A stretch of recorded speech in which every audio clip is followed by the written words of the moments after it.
Shalom,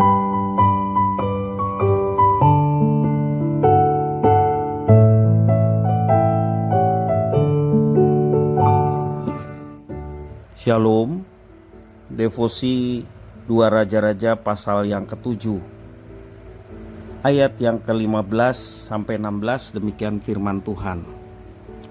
Lalu pergilah mereka menyusul orang-orang itu sampai ke sungai Yordan, dan tampaklah seluruh jalan itu penuh dengan pakaian dan perkakas yang dilemparkan oleh orang Aram pada waktu mereka lari terburu-buru.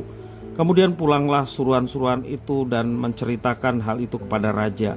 Maka keluarlah penduduk itu menjarah tempat perkemahan orang Aram, karena itu sesukat tepung yang terbaik harganya sesikal, dan 2 sukat jelai berharga sesikal, sesuai dengan firman Tuhan. Kalau Tuhan yang bekerja, tidak ada yang mustahil. Walaupun seringkali kita berkata tidak mungkin. Untuk menjalani kehidupan bersama dengan Tuhan diperlukan iman, keyakinan bahwa ada Tuhan yang selalu menyertai dan memelihara hidup kita. Kalau kita perhatikan di dalam ayat 1 sampai yang kedua, sekalipun Tuhan membuat tingkap-tingkap di langit, masakan hal itu mungkin terjadi? Kata perwira yang menjadi ajudan raja ketika Elisa mengatakan, kalau besok sesukat tepung terbaik dan 2 sukat jelai akan berharga sesikal. Dan itu digenapi di dalam ayat yang ke-15-16. Ya.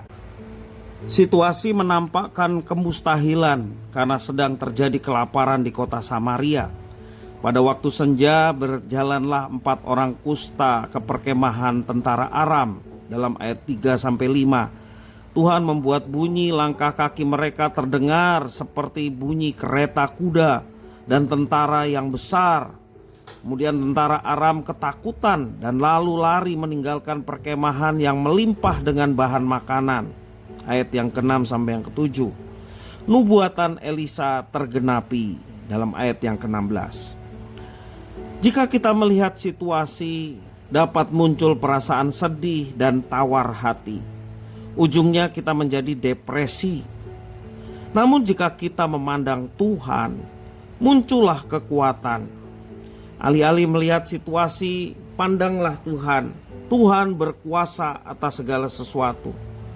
Semustahil apapun situasi yang tampak di depan mata, jika kita yakin Tuhan dapat turut campur dan bekerja untuk mendatangkan yang baik. Seburuk apapun situasi yang kita alami, kita mau percaya kepada Tuhan. Dia mampu untuk mengubahkan situasi yang buruk sekalipun untuk menjadi sesuatu yang baik bagi kita. Karena itu jangan kita putus asa. Jangan kita takut menghadapi segala sesuatu.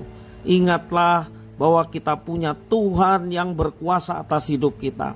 Dia merancangkan, bukan merancangkan yang kecelakaan, tetapi dia merancangkan sesuatu yang baik tepat pada waktunya. Mujizat terjadi saat kita mengalihkan pandangan mata kita dari situasi kepada Tuhan. Tuhan yang berkuasa, Dia yang akan menopang hidup kita. Bahkan ketika kita bersandar sepenuhnya kepada Tuhan, kita akan melihat mujizat Tuhan itu akan dinyatakan dalam hidup kita. Mari kita tetap bersama dengan Dia dalam situasi kondisi apapun, dalam suka dan duka bersama dengan Tuhan. Dia akan mendatangkan yang baik bagi kita sekalian. Terlebih ucapan syukur yang perlu kita panjatkan adalah karena Yesus Kristus yang sudah menjamin keselamatan kita. Itulah berkat terbesar yang seharusnya memotivasi kita untuk tetap bersandar kepada Tuhan. Yang paling besar saja Tuhan sudah berikan, apalagi hal-hal yang lain selama kita menjalani kehidupan di dunia ini. Pastilah Tuhan yang akan menuntun, Tuhan yang akan memberkati kita tepat pada waktu yang Tuhan sudah siapkan. Tuhan Yesus memberkati.